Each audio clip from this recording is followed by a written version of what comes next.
The 49ers are preparing to face the Philadelphia Eagles in the NFC wildcard round, but the already shorthanded Niners may have to do it without a few other guys looking to be on the wrong side of questionable. We'll discuss the injuries plus the most important matchups that can win or lose the 49ers this game on today's 49K Pod.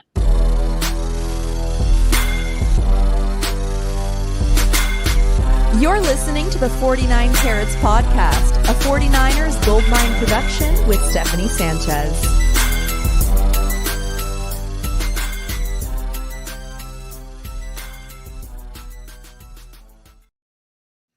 What's going on, everyone? Welcome to another edition of the 49 Carats podcast. I'm your host, Steph. It is Friday, January 9th, and you heard it in that cold open. We're getting ready for this NFC wildcard round game against Philadelphia Eagles, praying for all the 49er fans making their way out there and having to deal with those Philly fans. But I'm sure you guys are ready to talk some smack as well. As for the results of this game, we'll just have to wait and see. But here with my Friday co-host, KP. KP, how you doing? I'm doing good. Have you ever been to Philly? Have you ever been to a game out there? I haven't been to a game. I've been to Philly, just like it's like the atmosphere of a football game? No, I just went for like a short work trip and just walked around the city for a little bit. But, never for a game. I remember in, what was it, the 2022 season, right? I feel like the vibes were so electric going into that one, and it just, we know what happened. That had beat down written all over it. But I was there for Brock's UCL game, and the Philly fans are like right on top of the media press box. So they were turning around talking trash every time they did something. Like we had jerseys on. That's crazy. Yeah. Man, and that just goes to show just like, how real it is out there. So again, if you're going out there for the game, just remember to be safe, choose your battles wisely, and just a game. It's just football. It's just football at the end of the day. So get back home in one piece. But it is the playoffs, KP, and so with that, it's high stakes. Loser goes home, and I think for the 49ers, they're used to this, but the Eagles are as well. They've been kind of common opponents in the playoffs in the last, few years. But this is going to be a really interesting one. As for the 49ers, I think the biggest thing we're worried about, as we're always worried about, especially this season, has been the injuries, right? And so we'll get right into that. Desi's not able to join us today. Still feeling under the weather. Desi, if you're watching, hope you feel better soon. But KP, let's take a look at these injuries here. And all these guys are listed as questionable, but not all questionable tags feel the same in this case. All right, so let's run down this list here, right? We got Keon White with the groin injury, Ricky Pearsall, knee and ankle, D. Winters with an ankle injury, Luke Gifford with a quad injury, Renardo Green, foot injury, and Trent Williams, who also missed last week, as well as Pearsall did, with a hamstring injury. So the reason that I say not all questionable tags are equal here is because, as for Ricky Pearsall and D. Winters, those guys did not practice at all this week. So I feel like those two are on the probably more negative side of this questionable tag here. And I would say they're probably a long shot to play. But KP, you have also said in other instances that, hey, this is an important game. We are paying you to be out there. We don't care what you're dealing with. This is loser goes home. You're going to be out there. Do you feel like that's the case for Pearsall and D. Winters, despite them not having practiced this week at all? Yeah, I don't know. It's tough about Winters. I think also what these questionable tags tell us is not every player is treated equally. Not every player has the same salary, so they're not going to be treated equally. Ricky, for example, Shanahan said today, hey, just because he hasn't practiced, he's been here a while. Also, he's our number one receiver. He didn't say that, but we know what he's saying. That he's been through this all season, so he still has a chance to play despite not practicing all week.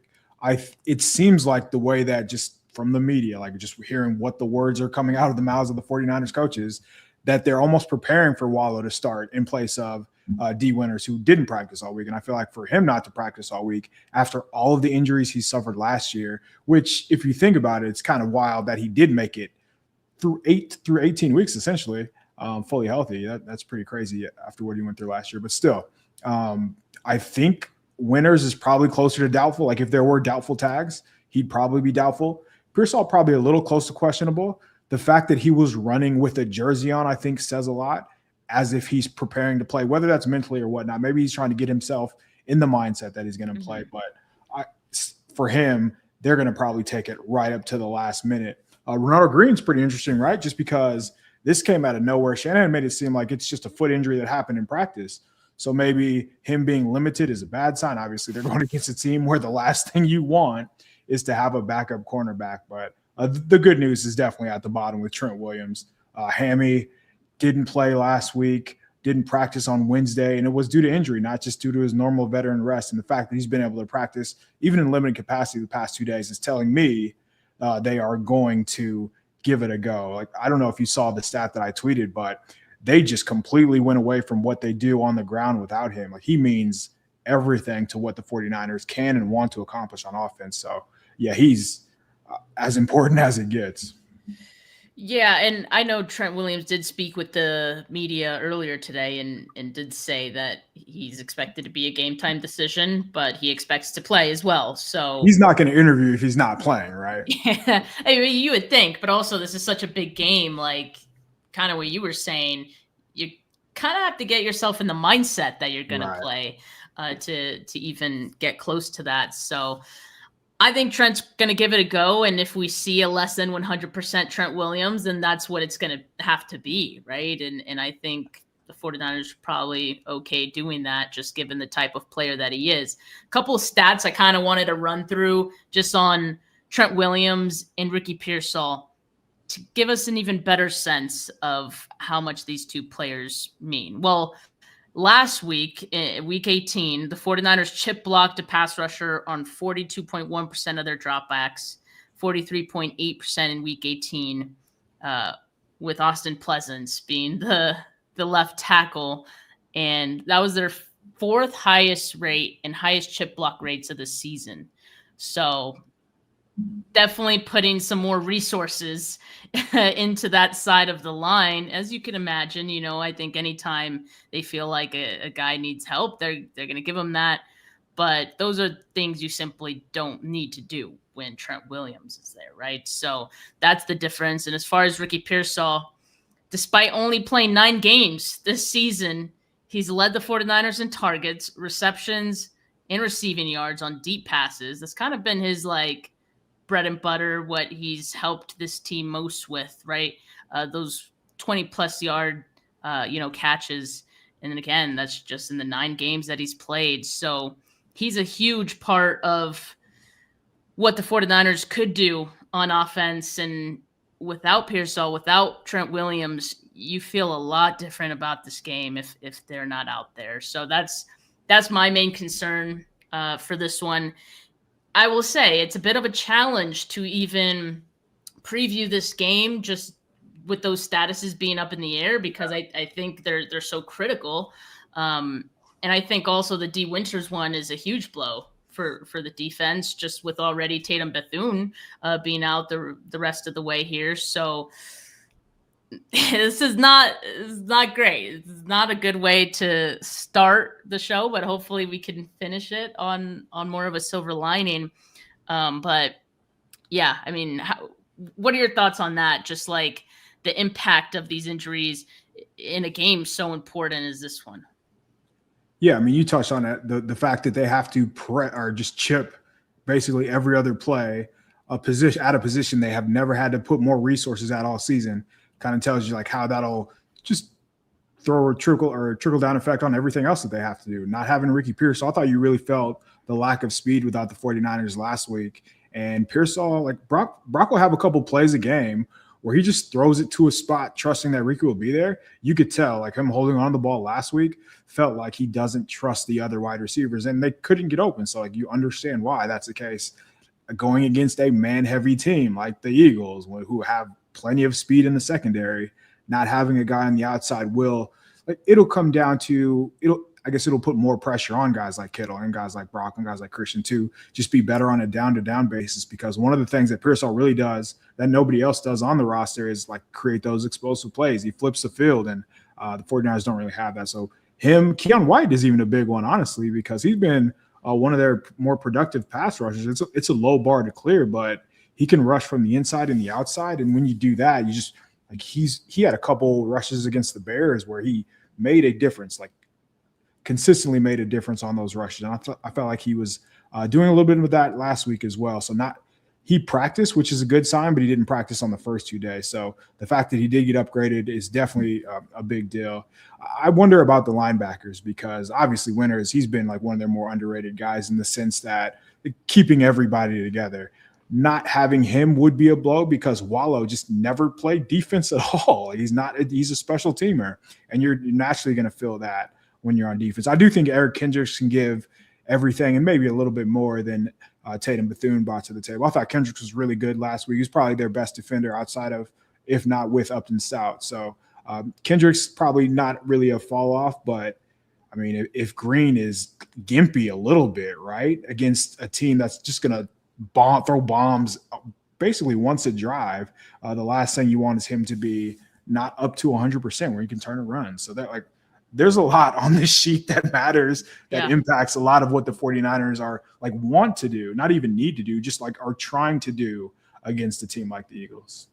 Yeah. So again, kind of tough to project, just some of these matchups, the impact of some of these players who may or may not play. But we are going to try our best here. Before we get into the matchups, though, let's look at the Eagles game status for this game. And man, this is a big one. Like Lane Johnson coming back for them is huge after missing, I think, 7 games for them. So he's questionable, but he's been practicing this week. So that's going to be a huge boost to their offensive line, their run game.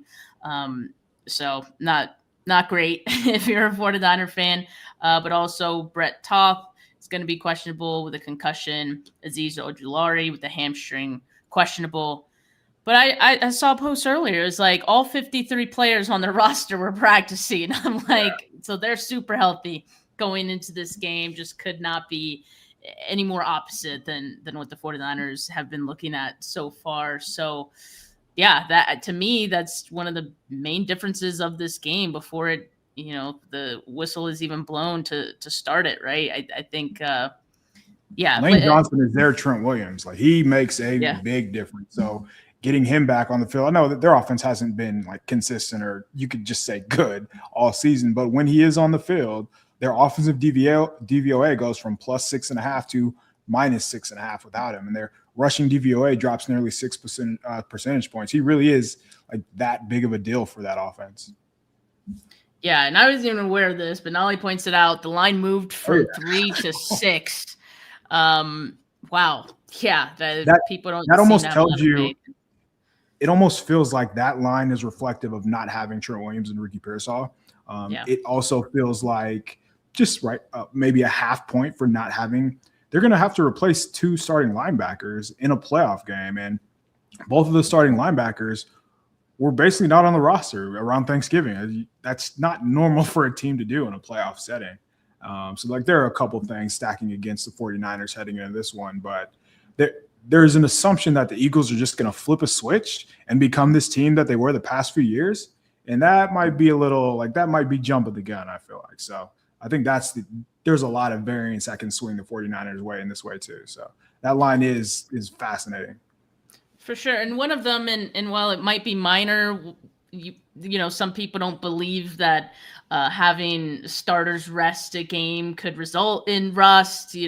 Maybe it's like more of a superstition, but it could be something that plays a role. Maybe, a lot Sean of McVay played his starters last week. Like if Sean McVay's doing something, you usually want to be on that side of things. Yeah. So, I mean, we'll see. Hopefully the 49ers can catch these Eagles like falling asleep at the wheel in the first half or so, and maybe that's their advantage, but we'll see how it plays out. Let's start off talking about the cautious matchups, as we often do, and this one we talk about this Eagles offense, A.J. Brown, Devontae Smith, like just a lot of star players everywhere. Dallas Goedert. On the other hand, you have Jahan Dotson, Jalen Hurts, quarterback, Saquon Barkley, and this offensive line that's just full of superstars, right? So I'm going to start off with calling Saquon, actually a cautious. And to me, this is not so much about the player specifically, because I know that he has struggled this year, but to me, it's matchup dependent. And what I've seen from the 49ers defense and what we're talking about with these injuries, it doesn't give me a lot of faith. I'm not saying that they can't stop Saquon, but I'm saying that this is something that I'm going to be keeping an eye on because, hey, last week, it sure as hell seemed like the Seahawks running back just had their way with the 49ers defense, right? And so obviously Barkley, the kind of guy that, he's a Hall of Famer, future Hall of Famer. Right. Probably doesn't take much for him to really get into a groove, even despite the season that he's had so far. And the Eagles, are committed to running the football. They're 11th in rushing attempts per game. And even with what we would consider a down year, Barkley was still 10th in rushing yards this season. He hasn't been super efficient, but, he's still been someone that I think could gash the 49ers if they're not careful, if we continue to see the same mistakes that we saw last week where you're missing tackles, you're taking bad angles, things like that. Guys are slow to a spot. So what do you think about this one, KP? Yeah, if they can even limit him to a couple of those stuffs in this game, that'll go a long way just to get the Eagles out of their comfort zone, get the Eagles into long down and distances. It's tough to feel confident about. That's why it's kind of weird to hear people talk about the Eagles going into playoff mode because of what they did last year. A lot of what they did last year wasn't really sustainable, and I think that's kind of playing out this year. So Saquon, he's still Saquon, right? If he gets a Garrett Wallow in the open field, that's not what where the 49ers want to be. If he gets even the corners, because that's what I really think is going to be the issue, is more why won't they use Saquon as a receiver, right? That's what I'm worried about. See him in the open field against some of the secondary members against for the 49ers. That's where I would be concerned. But honestly, the offensive line is nowhere near at the level that it has been in the past few years. And I think that's they're calling plays as if it is, and it's just not. And I think that's why you see Saquon having the yards like he did. You mentioned 10th in rushing yards is nothing to sneeze at. Most people would love to have an 1,100-yard season, but it was so much like a video game last year, whereas long run after long run after long run. We're just not seeing that this year. So you still have to go out of your way to take him away, and I think that's what Saleh does here. How? I'm not sure, because if you put more of your resources to take away Barkley, that means the wide receivers are one-on-one, and that's definitely not what you want. Well, earlier this week, Robert Saleh was asked if he thought there was a specific reason that Barkley's not as efficient this year, or that, he's had a down year. And he kind of kept that one to himself. Yeah. But what do you think that reason is? Or obviously the reason he probably didn't want to reveal that is because, hey, he's thinking, I'm going to do the exact same thing that every other team has been doing this year to stop Barkley. But from your standpoint, what has that been exactly? Yeah, it didn't sound like he wanted to call out the offensive coordinator for the obvious. It just a lot of the reason what I said, I think they are really overvaluing their offensive line, and especially without Lane Johnson, they were acting like they were still a dominant unit, but the lack of creativity just isn't there either. So Saleh's been pretty vanilla over the past couple of weeks just because of the injuries and whatnot. But yeah, the Eagles just don't do many things that will allow you to stay ahead of the chains. They do a lot of static routes. They run curls instead of in breakers. They don't get their guys on the move. Barkley's always doing the same thing every single week. There's no new to their offense. Whereas you could see with the 49ers by week 8, they were doing something different in the running game. By week 11, when Brock came back, they were running different routes and different concepts, and everything has been easy, or everything has been so hard for the Eagles because there's nothing new. One thing I wanted to ask you is this, because the Eagles are facing a loaded box 47.7% of their snaps. So it feels like a lot of opposing defenses kind of feel like that's a big key.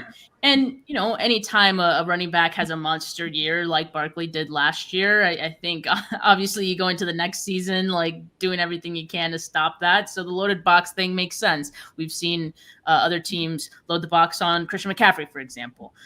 Do you think this is something that the 49ers could do, just knowing that, when the Eagles have faced loaded boxes, their success rate is so low?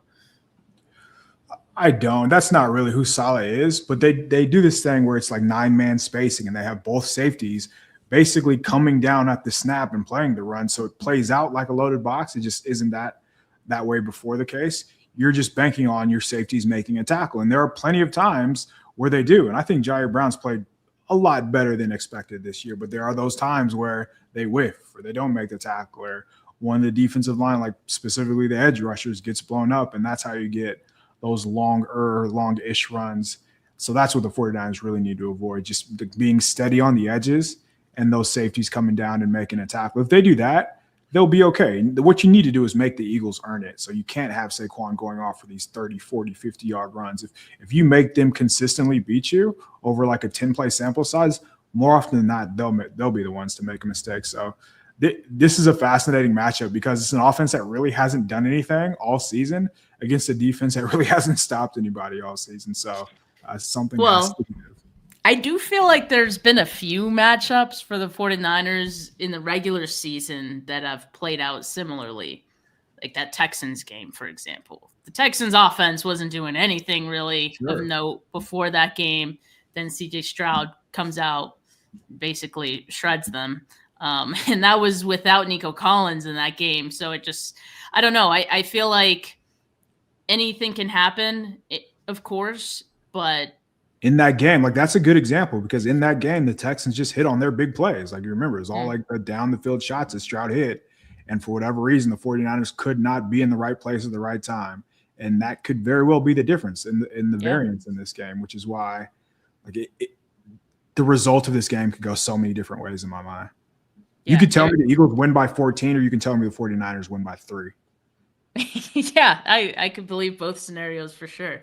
Okay, to stay on the Eagles offense here and the things I'm worried about, I'm going to focus on one particular pass catcher, and it might surprise you who this is because it's probably not the guy you're thinking. I'm going to go Dallas Goedert, and it's not to say that the 49ers should not be concerned about A.J. Brown and Devontae Smith, because I think those guys are just as capable of, blowing things up.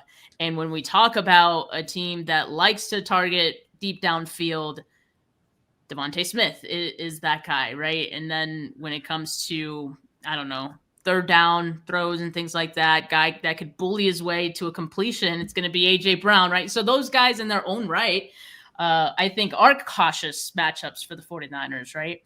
But the reason that I wanted to focus on Dallas Goedert is because of his scoring prowess this season, what he's been able to do in the red zone in particular. So he has 11 touchdowns this season. That's tied for first among tight ends. It's him and it's Trey McBride, basically. Among pass catchers, the only pass catcher that has more touchdowns is Devontae Adams. So that gives you an idea. Dallas Goedert has been huge for the Eagles in that sense of just scoring touchdowns. 4 touchdowns scored in the last 3 games that he's played in. 10 of his touchdowns were scored in the red zone. They have, I think, the best red zone, or one of the best red zone offenses. So I think Goddard is a huge reason for that. That's nearly a 60% share of the Eagles' red zone receiving touchdowns that he gets. And the 49ers, defending against tight ends has faltered as the season has gone on. When we talk about the linebackers and the injuries there, I think this is a spot where Dallas Goedert could have a huge game. 49ers have allowed 10 receiving touchdowns to tight ends. That's second most among playoff teams. So yeah, what do you think about this one? So this game is probably going to come down to the red zone. And you mentioned how well the Eagles have been in the red zone. So even if it's 40%, right? Instead of 3 out of 5 times, they get 2 out of 5 times where they convert a touchdown in their red zone opportunities. I think that could be the difference in this game. So the wide receivers are probably going to be the ones to get the Eagles to the red zone, and it'll be Goddard as to whether they convert in the red zone, and maybe a little Barkley, of course. But if I told you before the season, the 49ers, their playoff hopes would come down to Eric Kendricks defending Dallas Goedert in the red zone, like imagine that. Like that's probably what it's going to be, or one of the safeties. But I would imagine Saleh is going to go down swinging with a veteran player and a guy like that with Kendricks, who has seen a lot. So he's very good. Like he's even at 31, he's still a very valuable wide receiver. Like when you can't fake your way to 11 touchdowns, and I think his ability one-on-one or just catching the ball in general gives him a leg up. So I'm interested to see like what Saleh does to take him away, because you have to go down one-on-one against somebody, and usually in the red zone that can't be the guy on the outside. So maybe they go out of their way to take away Goddard near the goal line. And that's probably the smart way, just because throws outside the numbers are lower percentage. Yeah. And, I was taking a peek at your preview for this game on Niners Nation, and I really liked it because you kind of were doing what we do here, but in way more detail, because you're going through the different matchups, all of them pretty much. And so you said Eagles pass catchers against the 49ers secondary. You gave the advantage to the Eagles. Big surprise, right? Shocked everyone. But, again, I'm not highlighting A.J. Brown and Devontae Smith here, but I did want to give you a chance to say what concerns you most about those guys in this matchup. I feel like Lenore has been pretty good, this season. Like, he doesn't get targeted all that much. We'll have to see if Renardo Green is able to play this game, of course. Assuming that he does, though, you would still have some worries about, these two pass catchers just being as talented as they are going up against this 49ers secondary, right? Yeah, so the one way you really get Jalen Hurts like out of rhythm is to do something different after this ball is snapped, to kind of change up the coverages, because if you do that, that's when he holds the ball, and that's when he gets outside of the pocket. And ironically enough, that's when he's at his worst, when he's running around and trying to throw the ball. So in a way, this game could be a lot of Saleh just guessing right on which corner to leave short or which safety to come up. Just try different things to throw Hurts off, because when it comes down to those one-on-one matchups, we're talking about Devontae Smith, like who's a legitimately 4.2 fast person, against Renardo Green, Deommodore Lenoir, 2.45 guys, two guys who really aren't known for their speed. We're going to see a lot of Devontae Smith. I think we're going to have a lot of slot fade opportunities too, with Upton Stout against the A.J. Brown, right? A bigger guy. They just, when I say it's like a YOLO offense, it really is. They're going to step back and throw the ball, try to bomb it on you, drive and drive again. It's almost like a Jimmy's and Joe's and my guys are better than yours kind of offense. But overall, a lot of times in a game, they end up winning so often. So how good they are on the outside compared to from athleticism, from a speed standpoint, would really worry me, which is why, so if you're Robert Saleh, do you change it up over a week? Because over the course of last month, when you've been at your best, it's been against like a single high and you're leaving those corners on an island. So I'm fascinated to see how Saleh decides to roll the dice in this one. Yeah, roll the dice is right. There's a lot of weapons for the Eagles, and while they haven't used them all so great throughout the course of the season, as you noted, they've still won a ton of games. So I think that does say a lot. Speaking of, let's look at the Eagles' defense, because I think when we do say it says a lot, I think it also says a lot about their defense and just how they're able to put them in position to win games. So a lot of talent on this defense. As far as the corners, you got Quinion Mitchell, Cooper DeJean, Adoree Jackson, linebackers Nakobe Dean, who's expected to play, Jeremiah Trotter Jr., safeties Reed Blankenship and Marcus Epps, and this defensive line, Nolan Smith, Davis, Jomo, Jalen Carter, and Jalen Phillips, who was their trade deadline acquisition. So I have a lot of, I don't want to say I have some concerns about this defense, right? When you look at the 49ers performance last week against Seattle, and you look at this defense also being really good, I think a lot of people have come to the conclusion that Seattle's defense is a hell of a lot better than the Eagles. Well, maybe not hell of a lot, but it is better. But is that still enough? Like, is the fact that the Eagles defense is just slightly not as good as Seattle's, is that enough for the 49ers to score more than 3 points? Well, I think they'll probably be able to score more than 3 points, but I'm not sure how much easier it's going to be in this game. The Eagles are 5th in points allowed per game. They've allowed 4.7 yards per play average over the final 11 weeks of the season. That's 6th best in that span, allowing a league low 40.9% completion percentage on passes to the intermediate depth of the field this season. That excludes week 18 since they didn't play starters week 18. And, just so you guys know, I'm sure you already know this, like Brock Purdy, this Kyle Shanahan offense loves targeting the intermediate depth of the field. So it kind of just feels like they match up well in that case against this 49ers offense. So I'm curious your thoughts of what you think the Eagles do well that would give the 49ers some fits. Yeah, the 49ers get into like those 3rd and 7s, that's where it's going to be a problem, just because I really think they have the advantage at corner with DeJean and with Quinyon Mitchell, who I genuinely think is one of the 3 best corners in the NFL.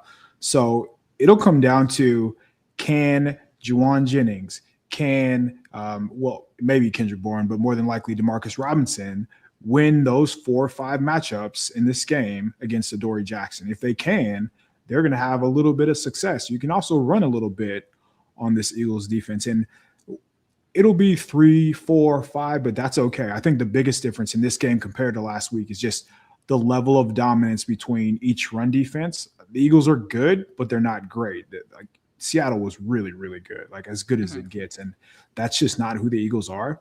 I also think they can be had down the middle of the field. So it sucks that Pearsall is probably not going to play. Even if he does, unlikely that he's 100%. So even more of a reason for Purdy to just live down the middle, like spam targets to Kittle, spam targets to McCaffrey, and that's where the Eagles are most susceptible. So I really think they can get over on the linebackers and the safeties down the middle. Andrew Makuba from Texas, I really liked him coming out, but since he went on the IR, now they're placing a backup safety. So I think that's the mark, is going after Epps, the backup. So if they're able to do that a little bit, I think they're going to have, like you said, a lot more success than last week. And that might look like 17 points, but 2 more touchdowns than none is quite a bit more success.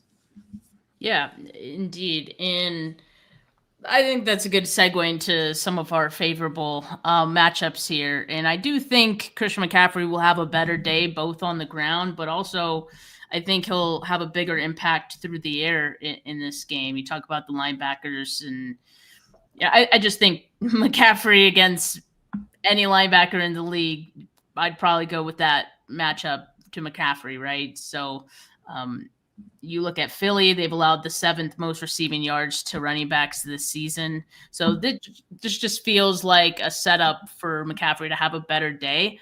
Now, you do have to factor in if Trent Williams plays as far as McCaffrey's impact on the ground, right? But I still think even if, Trent isn't out there, his impact as a pass catcher, I think, is where we'll see some more success this week.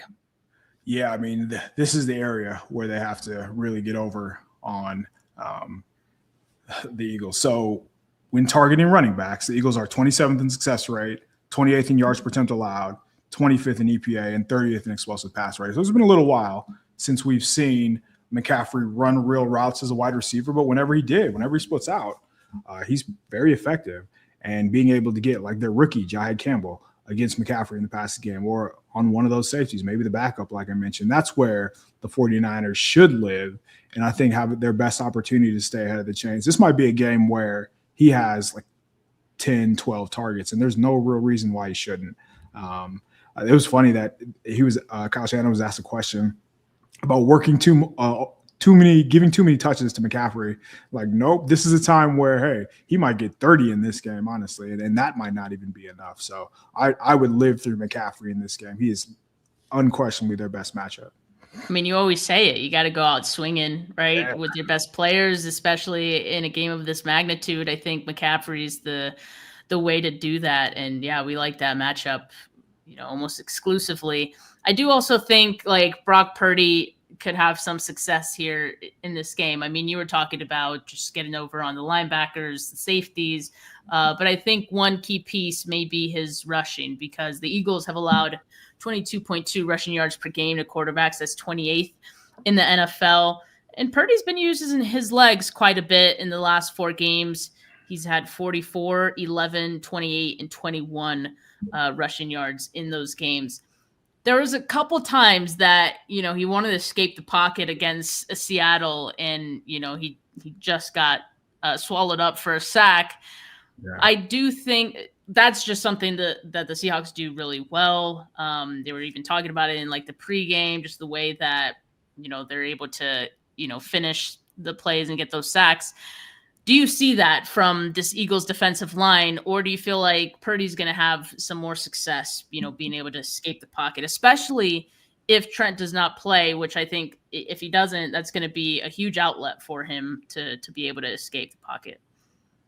So honestly, this is the matchup where I think like the 49ers passing game, where it's Purdy scrambling. Like the Eagles, just for whatever reason, cannot defend scrambling plays. They're 31st in EPA when the quarterback is running around. And what does Purdy like to do? Play that sandlot backyard football type. So when they're running as much man coverage as they are, when nobody's open, his scrambles are going to make a big deal. Like honestly, that'll be a big reason why I think they score a lot more than people are giving them credit, just because for whatever reason, his mobility doesn't give people act like he's not a scrambler. I view him as a scrambling quarterback. Like he runs all the time, and in a positive way. And maybe that's why, because there's a negative connotation to it. But if you remember Seattle, the wild card round in his first, I believe it was rookie year.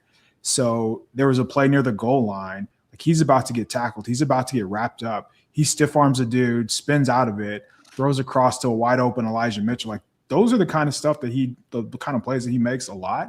And he doesn't really get credit for it. So I think this is the game where we do see Purdy like almost default to his legs and thrive in that kind of sandlot setting. So that's where the guys are going to have more time to run around against man coverage and get open too, which is why they're so low in EPA. So yeah, I think that's a good call out. He is very good. And I think we kind of see him live in that very good range. And he has a good opportunity this week, I think, to really thrive. It's just, I'm far more concerned about whether the wideouts are going to be the ones to make a play. But I really don't.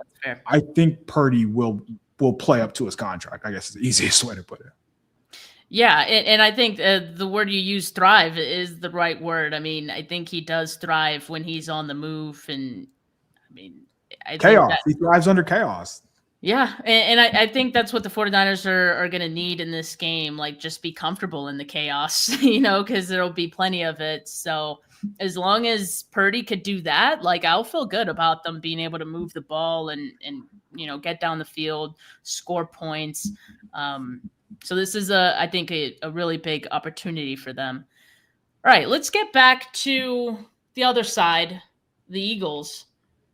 I think Jalen Hurts is a favorable. Not that there aren't some cautious things. We're talking about the deep bombs. No, let's be real. Stand on it.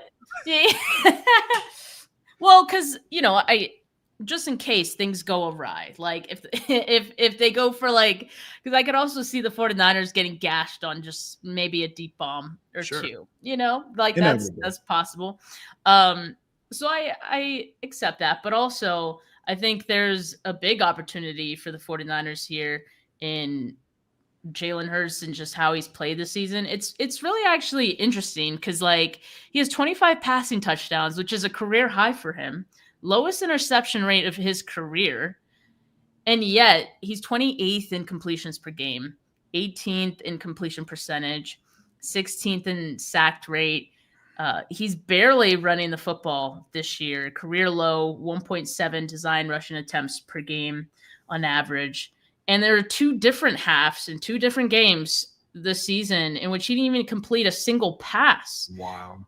But what's crazy about that is they still won both of those games. So it's it's just this weird, that's just the Eagles story this year, right? It's like they've been awful and yet they've still have won games. But the 49ers are going to have to capitalize on just some of these things, just the Eagles' incompetence. And, if they're slow getting out of the gate in this one, 49ers on the other end going to have to score points and make the most of that, right? One thing is the Eagles don't really turn the ball over a whole lot, so you can't really depend on that. But I do think limiting them to punts, limiting them to field goals maybe would be where the 49ers can make things happen. And despite everything we've said about this defense, we're worried about some of these injuries, who's going to play and whatnot. I think the best way to describe this Robert Saleh defense is bend, don't break a lot of the time, right? And I say that even with what happened last week against Seattle. And there were a number of plays that I know looked awful. They still held Seattle to just 13 points. Right. I know their kicker missed a couple. But even still, I think there were enough stops in that game that the defense made or to limit them to field goals, the few times that they did. I think if the 49ers offense was able to get rolling at any point in that game, like that game would have looked completely different too. So I just say that to say that I think the 49ers defense could do enough. Like it is in the realm of possibility that against this Jalen Hurts Eagles offense, they could do enough to get over on the Eagles, who ranked 24th in first downs per game, 24th in third down conversion rate. Only the Panthers have a lower third down conversion rate among these playoff teams. So what say you, KP? You agree with me here? Yeah. Okay. Let me ask you this. Who would you rather have, Jalen Hurts or Sam Darnold? Sam Darnold, I think. Yeah, I think so too. I think what Seattle was able to do is not the same things that Jalen Hurts can do. So you mentioned there are going to be probably two plays where the 49ers give up like a bomb, like a 30-plus yard bomb. That's just what the Eagles do, and Saleh is comfortable losing outside of the numbers and on those low percentage plays. The problem is, are those reliable over the course of a 12-drive game? Unlikely. So you're comfortable going down swinging like that. Hurts is also going to airmail like one or two of those a game. And I think that's going to be a big part of the variance in this game. Like, will he just miss? Because there are plenty of games where he misses. Saquon gets tackled in the backfield. His passes get tipped in the air. Well, like whatever it may be, he holds the ball, runs into a sack. He holds the ball, has to throw it in completion. Like he makes plenty of mistakes over the course of a game that consistently keeps the other team in the game. So the 49ers defense could just be the variance of Jalen Hurts. And it sounds like I'm dumbing it down, but it might be that reductive, honestly.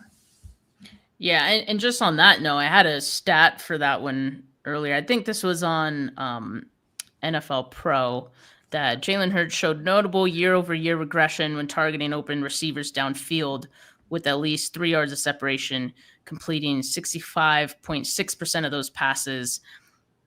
To put that into perspective and compare it to the Super Bowl run of last season, he was completing 89.3% of those. So it's a pretty big difference from, last year to this year. And you can say that about a lot of things regarding this offense, right? So I'll just say that, yeah, Jalen Hurts, I think, is the key. But also, I do point out that the 49ers defense has allowed quite a bit, especially as of late. And that's important because it's because of all these injuries that continue to pile. You're going into this game even more shorthanded. So, like, I do have to point that out too. But if there's going to be a chance, it's going to be through Jalen Hurts, giving the 49ers that opportunity. Yeah. Oh, man. Yeah, do you have anything else to add on that one? No, I mean, I truly think this game comes down to the variance of Hurts. Like, obviously, there are plenty of paths for both teams to win.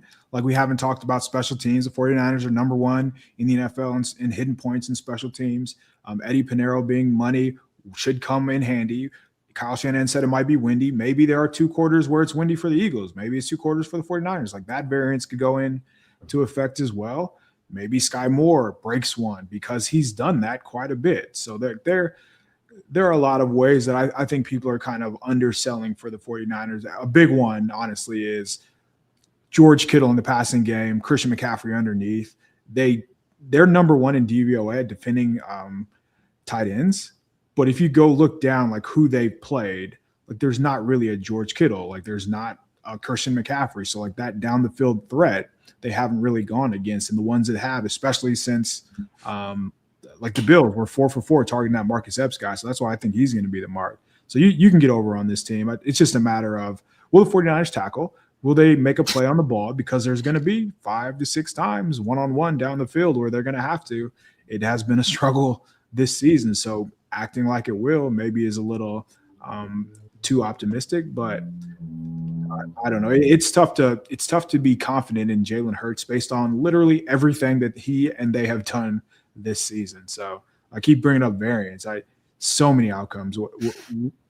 Is it score prediction time? Do you have one? It is score prediction time. Do you want me to go first? I don't want to throw you under the bus. Let me go 2. Let me cop out here because like in my head, the Eagles move the ball and coin flip whether they get touchdown or field goal. So I think that they end up getting to 26. I actually think the 49ers end up scoring themselves. I think it's going to be 21. And I think just the difference is the Eagles' talent. Like they prevail because injuries eventually catch up to the 49ers. And that's kind of where it comes out here.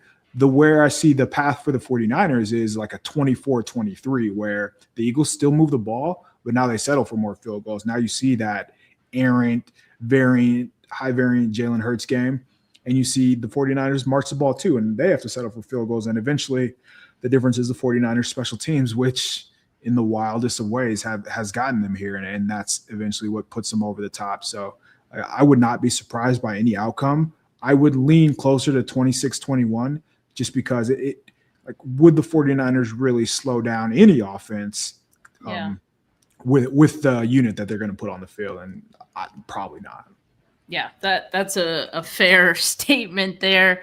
And I'm actually surprised you're having this go over 20. I guess not so much for the Eagles because, we're talking about this 49ers defense. But at the same time, limiting the Seahawks to 13. And then also we're talking about the fact that the Eagles offense struggles at times. So my score prediction is actually much lower. I'm going to go 19-13, and I say the Eagles win. I think it's just too much at this point. I'm not saying it's impossible, but I think it's just too much for the 49ers defense to try to overcome. There is a lot of talent on the Eagles side, and I don't think they need to have too much workout for them to, be able to win this game. That is, of course, if the 49ers struggle offensively, because if the 49ers do get rolling, then, we could potentially be talking about a different game here. We know they're capable of it. Much has been said about Shanahan versus Fangio, and Shanahan's won 3 against Fangio-led teams. Nobody talks about the quarterbacks in those games. This is where I'm going. So those offenses have scored 11, 6, 15, and 9 points. Shanahan's offenses, that is. Those quarterbacks have been John Beck, Robert Griffin. Come on. Jimmy G, RG3 rookie year, by the way. Nick Mullins. Yes. Those have been the quarterbacks in what are those we doing games. Here? Yeah, so I don't know if it's really fair to even bring up that statistic, really. There were no Kittle or McCaffreys on that unit. So, and I agree with like a lower scoring game, but in my mind, this is the best thing for the 49ers last week was to score 3 points, right? The best thing was for them to put up like the biggest stinker of the season. And yes, they didn't have Trent Williams, and they're going to actually run outside the tackle, unlike they did last week, which, by the way, is a struggle for the Eagles. But I just think Shanahan is going to have a very good game plan, which he does every time in a big game, in a big setting. And I think he's going to put pressure on the Eagles down the middle in ways that they have not felt, not to mention all the different motions. Like the Bears did a really good job of getting them out of whack and just getting them out of position and really opening up the running game. So I think we see a much better version of the 49ers offense, not as confident on the other side of the ball. Which, again, if the offense can score points, it might not matter that much, but first and foremost, offense has to get rolling. Please, one of or both of Trent Williams or Ricky Pearsall suit up for this game. Because if not, I don't know, we're cooked. But no, it should be a good game. I'm sure it's going to be a great environment. And again, got to tell people to be safe out there and have fun, and don't take anything too seriously. I'll have fun watching the game regardless, watching the games this weekend. But make sure you guys like this video if you haven't yet. Make sure you guys hit that notification bell so you know when I go live. Subscribe.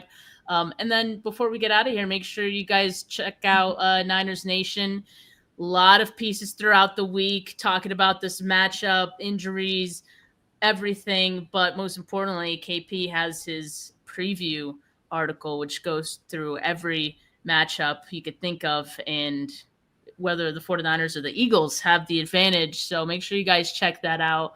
Audio listeners, leave a rating, leave a review. But for now, folks, have a good rest of your Friday. I'll be back for post-game show after the game on Sunday. For now, peace.